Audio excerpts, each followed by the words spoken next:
Born on June 5th, 1878, in San Juan del Rio, Durango, named by his parents, Doroteo Arango, but according to legend, he changed his name into the Mexican legacy, known as Pancho Villa, the bandit who led Mexico towards revolution, and this is how it all began.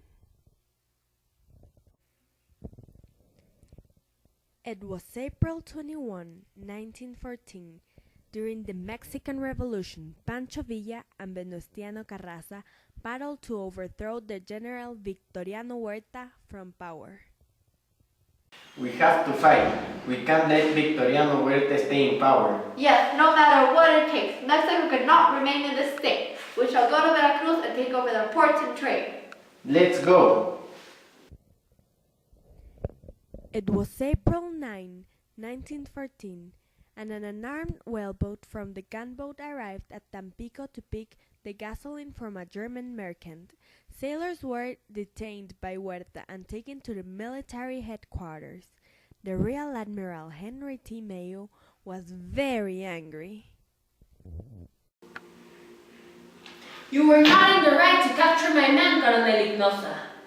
Sorry, it was my true mistake. No, it's not it was my true mistake. I demand an official apology and that the American flag is raised on the city. The military government, General Ignacio Zaragoza, was considering an apology, but he wasn't to raise the American flag. He declared it by saying,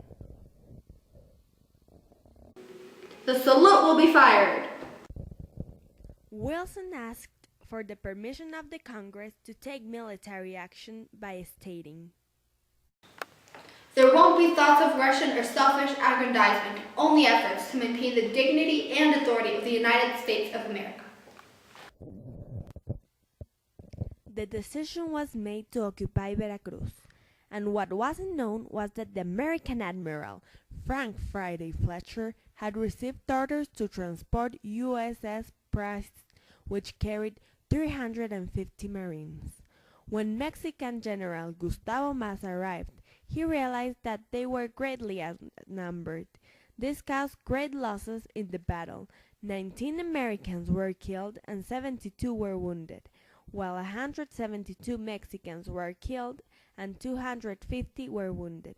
The invasion of Veracruz began with this battle and continued for 6 months in response to the Tampico affair, which was a minor conflict between the USA sailors and the Mexican forces loyal to Huerta.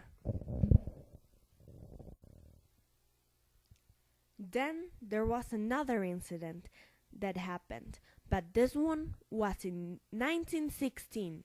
It was called the Punitive Mexican Expedition. My colleagues, at this time we will need to go to USA to steal munitions and also great amounts of money.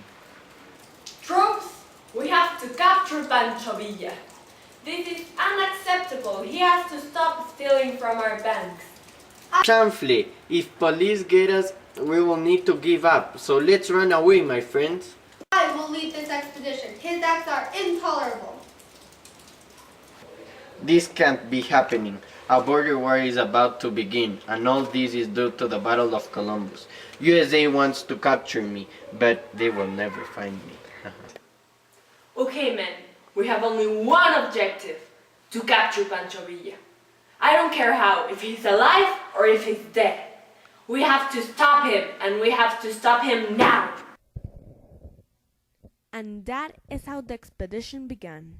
The first battle that took place during this expedition was on March 29th in 1916 in San Jeronimo Ranch, led by George A. Dodd, and the next battles began soon after. In the end, the expedition was neither a failure nor a success. President Wilson and President Carranza were able to resolve the threat between U.S. and Mexico. They achieved an agreement in which there was no direct conflict between the U.S. and Mexico, but the mission to capture Villa was a failure.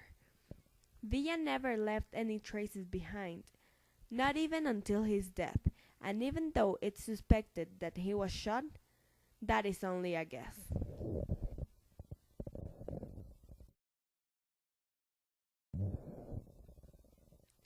So as you can now see, Pancho Villa was a big contributor to the uprising and dangerous and risky conflicts that almost took over Mexico and the United States.